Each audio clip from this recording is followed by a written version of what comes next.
Είναι ένα νεοσύστατο σχετικά τμήμα, το οποίο είναι στο Βόλο του Πανεπιστημίου Θεσσαλίας.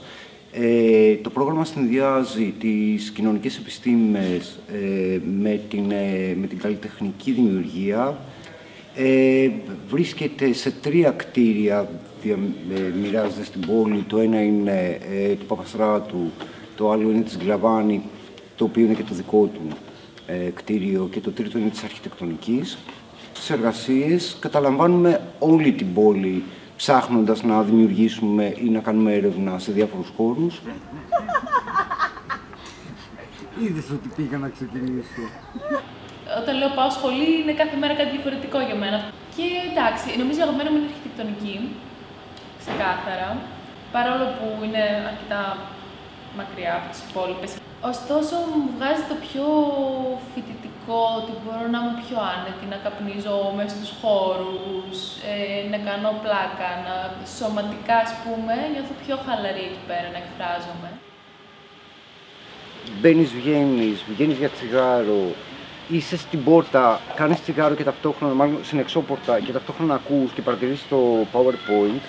Οπότε αυτή η άνεση στο χώρο, ενώ κάνεις μάθημα δεν κάνεις, δημιουργεί και άνεση στις σχέσεις και σχέσεις με τους, την οποία επιτρέπουν προφανώς οι καθηγητές-καθηγήτριες.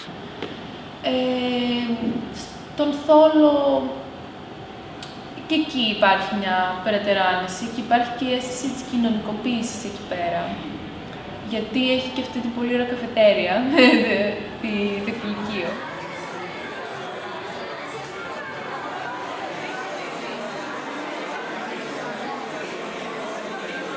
Εδώ πέρα εντάξει, δεν μπορείς να κάτσεις πουθενά πέρα από τα μπαλκόνια, πραγματικά. Και στο πεζοδρόμιο. Και στο πεζοδρόμιο και να σε διακόπτουνε συνέχεια. Οι άνθρωποι θέλουν να περάσουν απλά. Στη βεράντα δεν κάθεσαι, είσαι στο όρθιο, ένα δεκάλεπτο τέταρτο όσο κρατάει ένα διάλειμμα, που και πάλι είναι αμήχανο γιατί δεν ξεχνιέσαι. Είναι η αίθουσα και η βεράντα της. Ναι, έχει ένα μικρό σαλονάκι εδώ πέρα. Βγάζει μια οικειότητα, αλλά παράλληλα ότι φεύγεις από μια πολυκατοικία, μπαίνεις σε μια άλλη πολυκατοικία και καταλήγεις σε μια πολυκατοικία πάλι. Δεν υπάρχει κάτι άλλο. Δηλαδή, οι μεταβάσεις είναι πολυκατοικία σπιτιού, πολυκατοικία φροντιστηρίου, πολυκατοικία πανεπιστημίου. Μου αρέσει η μετάβαση από το ένα κτίριο στο άλλο και να μην είμαι μόνο σε ένα κτίριο. Εκτός κι αν είναι σαν πολυκατοικία το κτίριο. Ναι, εντάξει. Από πανεπιστήμιο σε πανεπιστήμιο, χώρο πανεπιστημίου σε χώρο πανεπιστημίου. Ναι.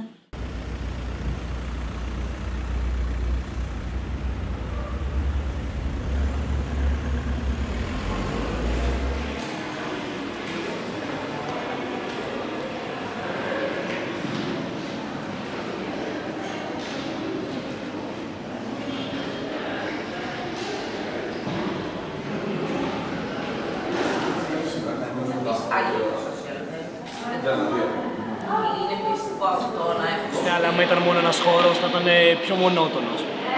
Θεωρώ ότι θα ήταν λίγο πιο ψεύτικο άμα ήμασταν μόνο σε ένα χώρο. Πώς θα το πω, μια ευχάριστη δυσκολία, γιατί είναι κάπως δύσκολο να πηγαίνεις από όσοι μένουν μακριά, ας πούμε, από ένα από τα κτίρια. Τους διευκολύνουν ουσιαστικά και για να μάθουν τον Βόλο. Είναι εδώ, ας πούμε, το Παπαστράτο, την παραλία. Πάντως ο Θόλος θυμίζει πανεπιστήμιο. Γκλαβάνη, σε μένα τουλάχιστον θυμίζει το φροντιστήριο της Τρίτης Λυκείου. Είναι το, πώς λέγεται, το Περγκατόρι, η Γκλαβάνη.